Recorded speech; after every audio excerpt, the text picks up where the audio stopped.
من سن سنة حسنة فله أجرها وأجر من عمل بها. دا خو مفتي کفایت الله صاحب مخکې موږ پېښ کړو چې د جنازې نه متصل نشته مولوي صاحب. نو ویلې کنه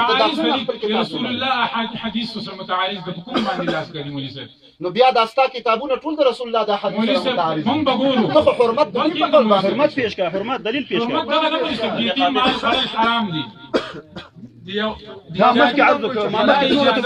ټولو ته ویلې چې صغیر یتیم او غائب مال نه جواب کوو. دا به جواب مولوي صاحب دا قیود کې ما خپل شي موږ خپل دا قیود دعوا کې لیدلې دي موږ ورته ګورو موږ سترګې نه پټو په دې قیود څوک له حساسه چې دا کوم یې د عدم ساتلو د قیود د وجه نه حرمت نه ثابتېږي. ولا نطق المعروف لوجود منكر. مولوي صاحب ثابته ده ولا نترك المعروف لوجود منكر. ما فرض ګڼلې ده ثالث موجود مولوي صاحب عملا دا د عمل په دلالت ما ورته فرض نه دی ویلي زما مدعا الته لیکلې ده ما فرض نه دی ویلي دا افتراء ده په ما باندې ما ورته فرض نه دی ویلي عملا ما باندې چې دا په اجازه نشته سوالې ته وګورئ د ګور زنه درغږیږم دا دلایل وای دلایل وای حقیقت مکو دلایل مکو د حرمت لپاره دلیل پیش مولوي صاحب دا فتاوی ته منی کنه منی چې دا کوم مال ته پیش کړي یو شای چې حرام نه هغه واجب الترک ګرځي یو شای چې حرام نه هغه واجب الترک ګرځي دا دی چې په قول باندې فاطمه علماء کرام دی الله په قول باندې نه دی الله په قول پیش کړه جهل اسقاط ناروا ده. افرین ته دومره ساده خو دې غیر مقلدین دلیل پیش کړي وای رسول الله چیرته ویلي دي امام صاحب چیرته ویلي دي الله دا مقلد دا حیله اسقاط مولوي صاحب غوښتي دا په حیله اسقاط یو کې دام د یتیم مال په دې کې خلل کېږي دا حرام ده کنه نو په همدغه سره حیله اسقاط حرام سره مولوي صاحب دا ټول خلک له یتیم مال نه اخلي.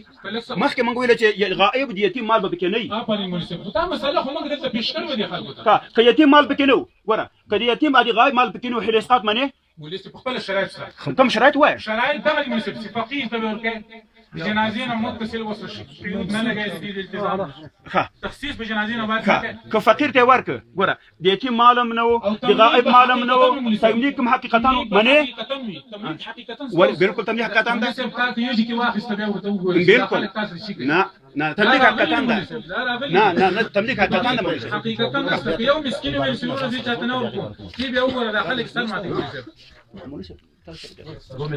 د مال د فاروق مولوي صاحب د دوی خبره خالي وهږي علي مولوي صاحب ورته د 2 منټه دی وږي شور ما کوي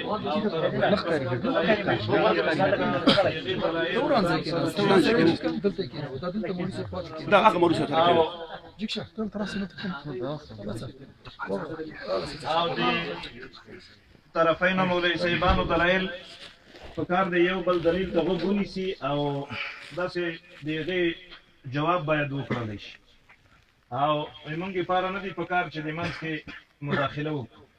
او د دوی دلایل موږ اورو او ځان سره یې نوٹ کوو ان شاء الله تعالی. جزاک الله. جناب مولانا صاحب په خپل هم دا په ځان باندې لازمه کړې وه چې د یو د بل د ادب خیال بساتو. نو دو الفاظ کې ډېر ناشنا ووتل. یو دایمات ویلي چې افرین لورکۍ یو دا خبره وکړه نو دومره بصیرت کار نه کوي سترګې نه لګي چې زه نرم او که ښځه یم دا ورته یو او دویمه خبره دا راته وکړه چې ته دومره ساده یې زه دومره ساده نه یم که زه ساده وای ما به ورته حرام ویلی وی خو دا ساده نه یم هوښیار یم چې حرام یې نه بولم. دا دوه خبرې تا کړې وي او د دې دوه خبرو جوابونه دې واورېدل.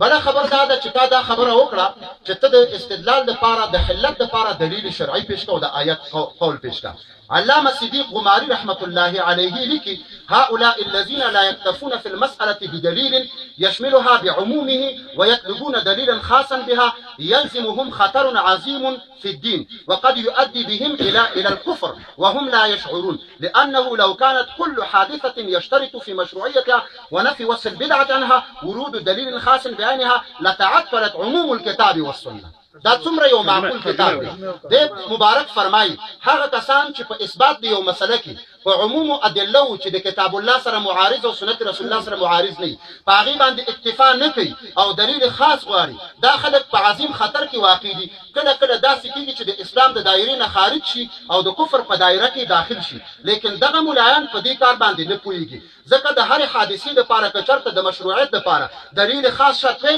او نفي د وصف د بدعت د هغې نه په دلیل خاص باندې کېدلی او ورود د دلیل خاصه بعینها پکې شرط وي نو بیا به عمومات د کتاب الله معطل شي او عموم احادیث د پیغمبر علیه الصلاة والسلام به هغه معطل شي او حضرت نبی کریم صلی الله علیه وسلم مونږ ته دائره کلاو پرېښې ده فرمایلی من سنه سنة حسنة فله وایا اجرها و اجر من عمل بها دا یو طریقه د خیر ده پیغمبر علیه السلام فرمایلی دویمه خبر مولانا دا وکړله دا یو کل چې دلته اغنیا پکې کینی دا مبسوط کتاب زما په لاس کې دی د امام سرخسی رحمت الله علیه کتاب دی دا جلد چې دی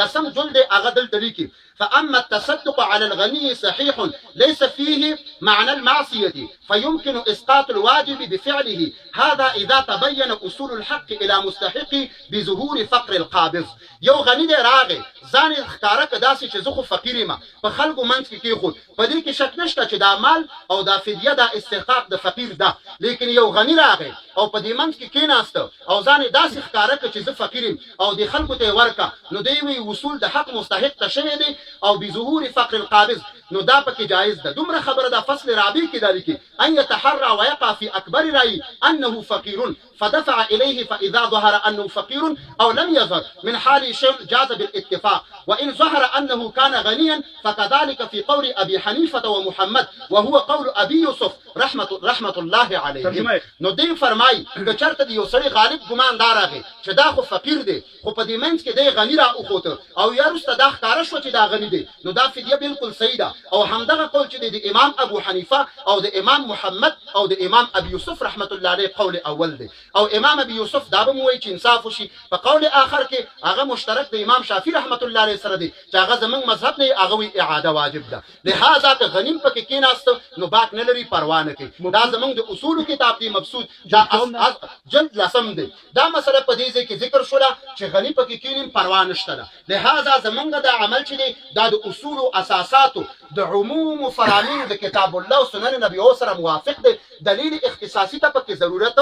نشته دی من د پاره تقاضا ده چې د جناب مولانا نه غواړو چې د اثبات د مدعا د پاره دلیل قاطع د پاره د حرمت پیش کړي د مدعي د پاره د حرمت دی چې کله حرام په دلیل باندې ثابتېږي نو دلیل دې پیش کړي